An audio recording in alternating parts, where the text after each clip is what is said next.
गरुड़ जी ने कहा, हे राजा, जो स्त्री जीवित पुत्र का व्रत और तुम्हारे इस बलिदान की कथा को प्रेम पूर्वक सुनेगी और जीवित पुत्र का व्रत का श्रद्धा पूर्वक पालन करेगी, उसको अपनी संतान की कभी मृत्यु का मुख नहीं देखना पड़ेगा। ये मेरा वचन है। नमस्कार, स्वागत है आप सभी का हमारे YouTube चैनल में। आज के इस वीडियो में आप श्रवण करेंगे जीवित पुत्र का व्रत की पवित्र पावनी कथा, जितिया व्रत की कथा। बंधुओं, इस बार 2023 में जीवित पुत्र का व्रत 6 अक्टूबर गुरुवार को किया जा रहा है। आज के दिन पूजा अर्चना के बाद व्रत कथा श्रवण करने से व्रत का पूर्ण फल प्राप्त होता है और संतान को सुरक्षा प्राप्त होती है।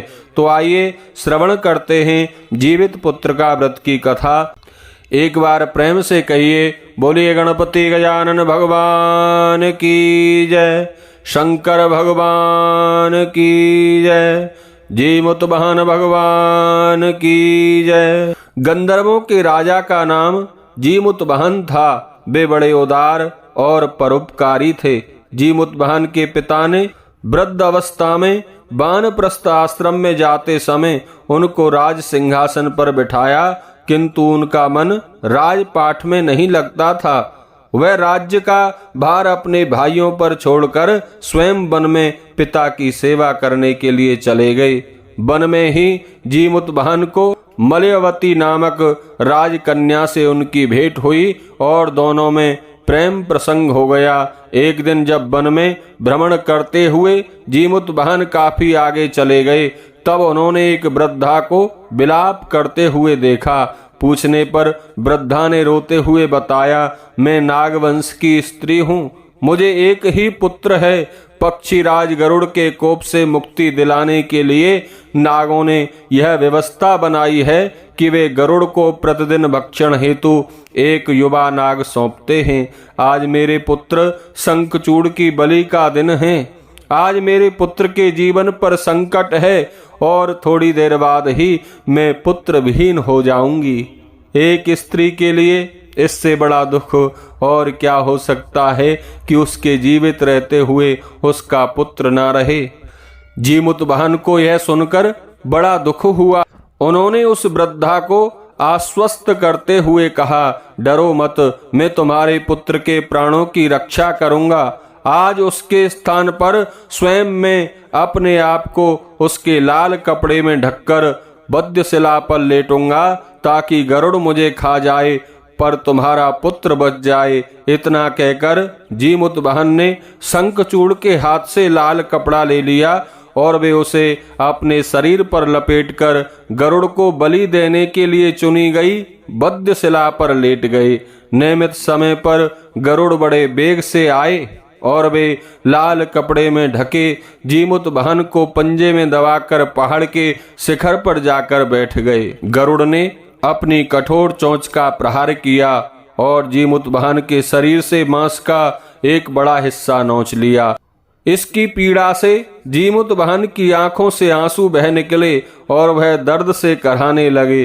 अपने पंजे में जकड़े प्राणी की आंखों से आंसू और मुंह से कहा सुनकर गरुड़ बड़े आश्चर्य में पड़ गए, क्योंकि ऐसा पहले कभी ना हुआ था। उन्होंने जीमुतवाहन से उनका परिचय पूछा। जीमुतवाहन ने सारा किस्सा कह सुनाया कि कैसे एक स्त्री के पुत्र की रक्षा के लिए वह अपने प्राण देने आए हैं। आप मुझे खाकर अपनी भूख शांत कर लें। गरुड़ उनकी बहादुरी और दूसरे की प्राण रक्षा के लिए स्वयं का बलिदान देने की हिम्मत से बहुत प्रभावित हुए। उन्हें स्वयं पर पछतावा होने लगा। वह सोचने लगे कि एक यह मनुष्य है जो दूसरे के पुत्र की रक्षा के लिए स्वयं ही बलि दे रहा है, और एक मैं हूँ जो देवों के संरक्षण में हूँ, किंतु दूसरों की संतान की बलि ले रहा हूँ। उन्होंने जीमुतवाहन को मुक्त कर दिया। गरुड़ ने कहा, हे उत्तम मनुष्य, मैं तुम्हारी भावना और त्याग से बहुत प्रसन्न हूँ। मैंने तुम्हारे शरीर पर जो घाव किए हैं उसे ठीक कर देता हूँ। तुम अपनी प्रसन्नता के लिए मुझसे कोई वरदान मांग लो। राजा जीमुतवाहन ने कहा, हे पक्षीराज, आप तो सर्व सामर्थ्य हैं, यदि आप प्रसन्न हैं और वर देना चाहते हैं तो आप सर्पों को अपना आहार बनाना छोड़ दें। आपने अब तक जितने भी प्राण लिए हैं उन्हें जीवन प्रदान करें। गरुड़ ने सबको जीवन दे दिया और नागों की बलि न लेने का वरदान भी दिया।